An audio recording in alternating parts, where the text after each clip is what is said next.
Ladies and gentlemen, welcome back to the channel. Most people remember 1917 as the year the United States entered World War I, tipping the scales for the Allies. But what many don't realize is that Canada had already been in the fight for nearly 3 years by then, and its contributions had already altered the course of the war in powerful, often overlooked ways.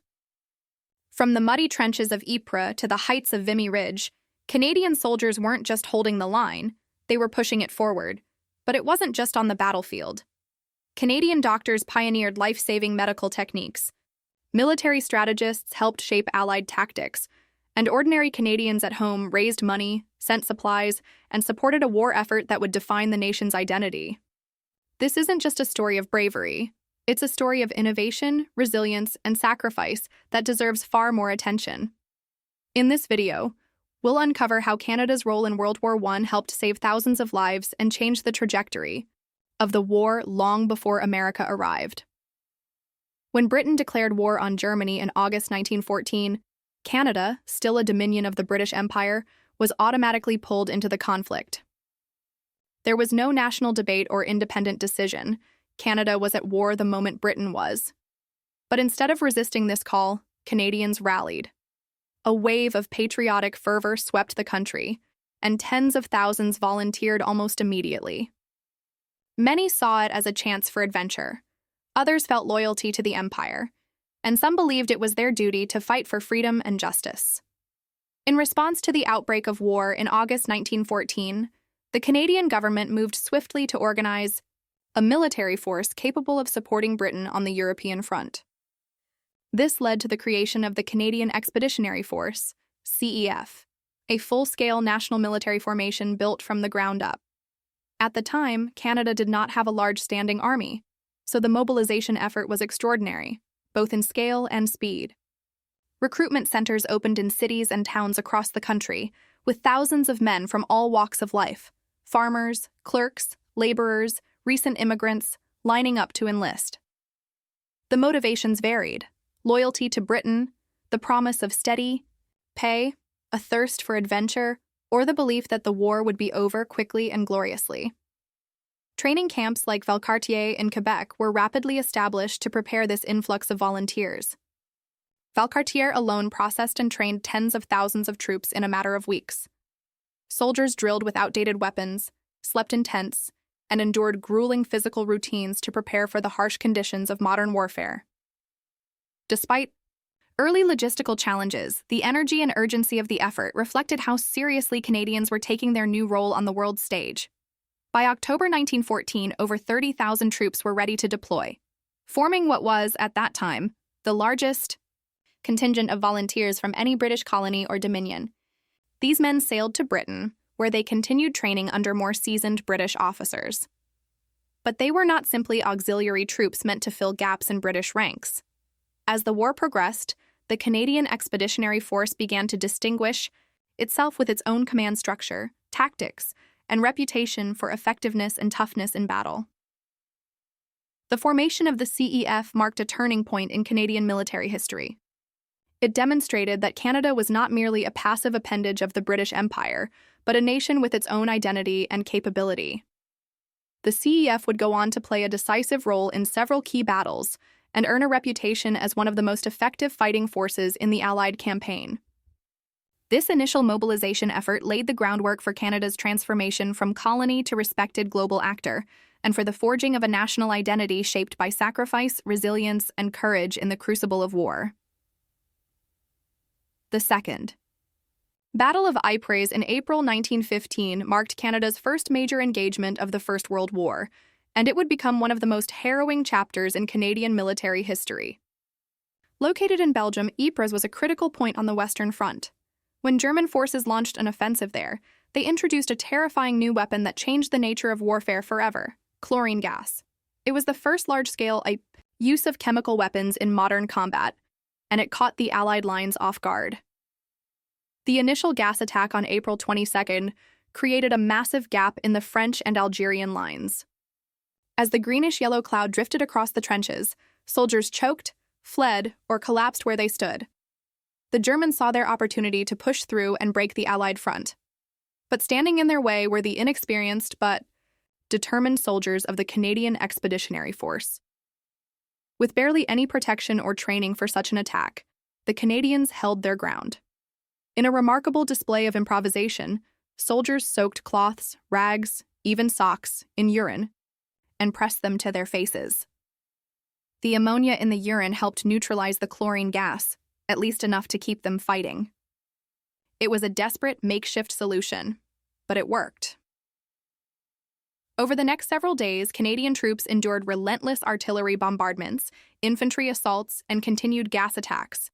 They suffered massive casualties, over 6,000 dead, wounded, or missing, but their defense bought crucial time. By holding the line, they prevented a total German breakthrough and stabilized the front, protecting key Allied positions.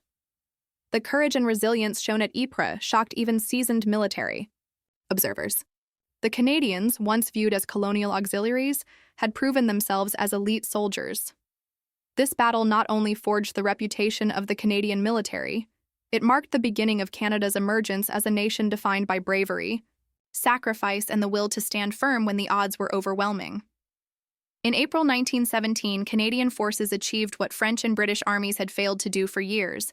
They captured Vimy Ridge. This heavily fortified position in northern France had become a symbol of futility and loss, with tens of thousands of Allied troops dying in earlier failed assaults. The Germans held the high ground, and their defenses seemed impenetrable. But the Canadians approached the battle differently, with strategy, innovation, and unity. All 4 divisions of the Canadian Corps fought together for the first time, drawing troops from every province. Under the command of British General Julian Byng and Canadian Major General Arthur Currie, they spent months preparing. Instead of relying on brute force, they focused on precision. Engineers dug a vast network of tunnels beneath the battlefield to secretly move troops, supplies, and even hospitals into position. Soldiers rehearsed their movements on full-scale mock-ups of the battlefield. A detailed artillery plan called the creeping barrage allowed troops to advance just behind a moving curtain of shells, shielding them as they moved forward. On April 9, Easter Monday, the Canadians launched their assault. In driving snow and bitter cold, they advanced steadily, capturing most of the ridge within hours and completing the operation within 4 days. The cost was high, over 10,000 casualties, but compared to earlier attempts, the success was stunning. More importantly, the operation saved thousands of Allied lives by eliminating a key German stronghold and lifting morale across the front. Vimy Ridge became more than just a military victory. It became a moment of national awakening. For many, it was the first time Canadians saw themselves as more than a colony. They had planned the battle, fought as a united force, and won against impossible odds. Historians often refer to it as the birth of a nation, and for good reason. Vimy Ridge showed the world what Canada could do and helped Canadians believe it themselves. While Canadian soldiers were making history on the battlefield, a quieter but equally vital revolution was taking place behind the lines, Canada's contributions to medical innovation during World War I. Faced with the brutal realities of trench warfare, Canadian doctors and medical personnel helped pioneer techniques that would change battlefield medicine forever and save countless lives. One of the most important contributions was the development and use of forward-positioned field hospitals, located closer to the front lines than ever before. This allowed wounded soldiers to receive care within hours, sometimes minutes, of being injured, dramatically improving survival rates. Canadian medical teams also refined triage systems, prioritizing treatment based on the severity of wounds and the chances of survival. These methods, now standard practice in emergency medicine, were born out of the urgency and chaos of war. Equally remarkable was the role of women, especially those in the Canadian Army Medical Corps. Hundreds of Canadian nurses, often referred to as bluebirds for their distinctive uniforms, served with exceptional courage under fire. These women not only tended to the wounded in field hospitals, but also faced artillery shelling, disease, and psychological trauma alongside the soldiers they cared for. Their skill and bravery earned them the respect of soldiers and officers alike, and in many cases, they were the only comforting presence a dying soldier saw. Canada's impact on wartime medicine didn't just save lives, it laid the foundation for modern military and civilian medical systems. From battlefield surgeries to compassionate care, The legacy of Canadian medical innovation during WWI is one of quiet heroism and lasting global influence. Beyond the front lines, Canada played a critical role in sustaining the war effort through logistics, reinforcements, and unwavering support. The Canadian home front mobilized to supply troops with everything from uniforms and weapons to food and medical equipment. Factories worked around the clock, communities organized fundraisers and care packages, and thousands of fresh troops continued to cross the Atlantic, replacing losses and keeping morale high in the grim reality of trench warfare. This commitment culminated in the final phase of the war, the 100 Days Offensive in 1918. Here, Canadian forces again distinguished themselves with bold, mobile tactics that broke the stalemate of trench warfare. Instead of slow, grinding assaults, Canadian units used speed, coordination, and precise artillery to push the Germans back in battle after battle. From Amiens to Cambrai, they advanced over 100 kilometers in just over 3 months, more ground than any other Allied force in that period. These victories came at a cost, but they helped bring the war to a swifter end and saved countless lives by avoiding prolonged trench fighting. Canada's combination of logistics, resilience, and tactical innovation proved vital in the final push to victory. World War I demanded an enormous sacrifice from Canada. More than 600,000 Canadians served in uniform, an astonishing number, for a country of just 8 million at the time. Over 60,000 never came home, and another 170,000 were wounded. The toll touched nearly every community, every family, but their sacrifice was not in vain. Canadian forces consistently played outsized roles in critical battles, breaking through German lines, holding key positions, and preventing larger losses among Allied forces. At Ypres, on the Somme, at Vimy Ridge, and during the 100 Days Offensive, their courage under fire stopped German advances and helped shift the momentum of the war. These victories shortened the conflict, saved Allied lives, and reshaped the way the world saw Canada, not just as part of the British Empire, but as a nation that had earned its place on the world stage through immense sacrifice and unshakable resolve. Today, Canada's heroism in World War I is etched into the national memory and into the very soil of Europe.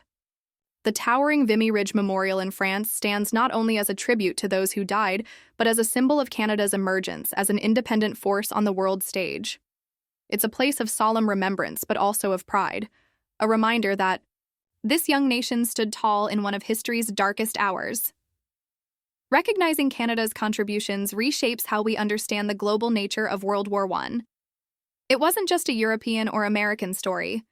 From the trenches of Ypres to the final push in the 100 Days Offensive, Canada played a decisive role, not just in fighting, but in saving lives, innovating, and holding the line when it mattered most. This history matters because it tells us something deeper. Canada didn't just participate in World War I, it helped shape its outcome. Through courage, sacrifice, and determination, Canada earned its place in history. And it's a story that deserves to be remembered. From the gas clouds of Ypres to the victory at Vimy Ridge, and through innovations that saved thousands of lives, Canada's role in World War I was far more than just brave. It was essential. These stories remind us that heroism isn't always loud. Sometimes it's in the quiet acts of sacrifice, care, and determination that shift the course of history. If this story moved you, help it reach more people. Like, subscribe, and share to honor Canada's forgotten heroes of WWI and keep their legacy alive.